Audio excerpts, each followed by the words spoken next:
sampah itu suatu hal yang sangat kotor. Jika sampah itu kita dekatin, bisa jadi kita terinfeksi oleh virus-virus yang ada di dalam sampah tersebut. Akan tetapi jika kita jauhin, maka tidak menutup kemungkinan sampah itu akan terus menyebar wabah-wabah virus yang menjadi sebuah penyakit bagi kita sendiri. Kita harus berterima kasih kepada para pemulung yang mana mereka sanggup untuk mendekati sebuah sampah dan bisa merubah sebuah sampah menjadi bahan berguna, baik menjadi pupuk, menjadi sesuatu yang lebih bermanfaat. Itu disebabkan oleh para pemulung. Disitulah pemulung bisa menyambung hidupnya gara-gara dengan sampah tersebut. Sehingga saya berpikiran,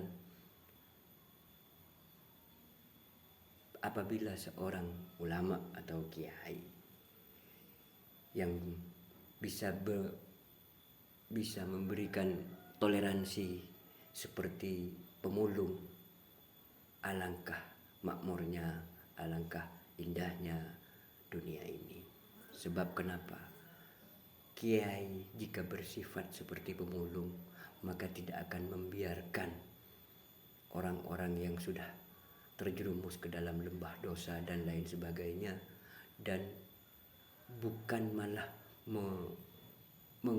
mengintervensi orang lain jika melihat atau kenal dengan orang yang sudah masa lalunya atau akhlaknya kurang baik, maka menyampaikan jangan kamu dekati orang itu karena orang itu bejat atau busuk dan lain sebagainya. Itu menurut saya itu salah.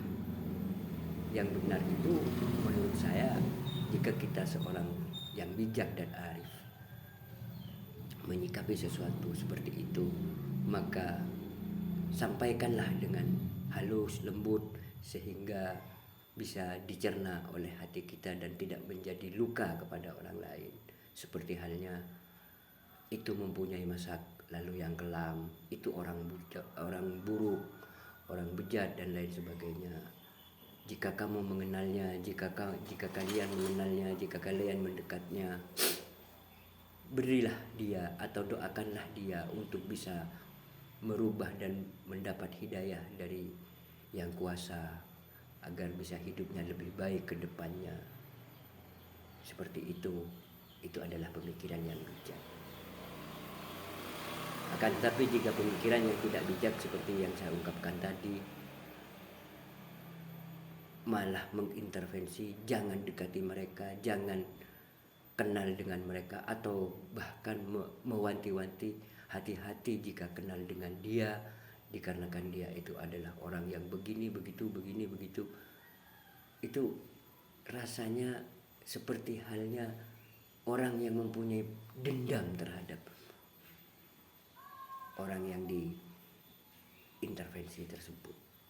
Artinya jika tidak mempunyai dendam, maka sifat arif itu akan muncul dengan penyampaian yang lebih arif tentunya.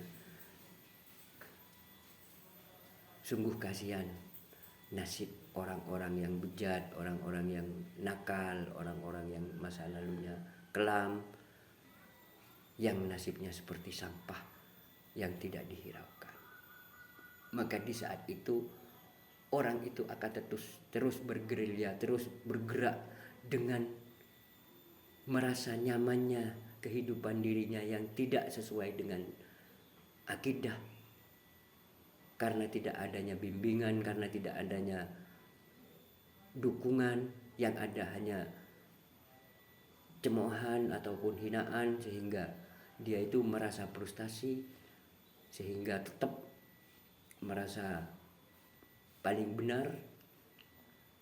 Maka dari itu saya pikir orang yang bijak dan arif tadi yang memberikan statement mewanti-wanti atau mengintervensi untuk tidak mendekati ataupun mewanti-wanti agar berhati-hati karena dia orang yang busuk, disitulah orang yang memberikan statement itu adalah orang yang mungkin imannya juga masih lebih rendah daripada orang yang diintervensi. Mungkin seperti itu ya. Mungkin jika ada salah kata dari saya ataupun bagaimana, bisa kita sharing-sharing di komen nanti. Terima kasih.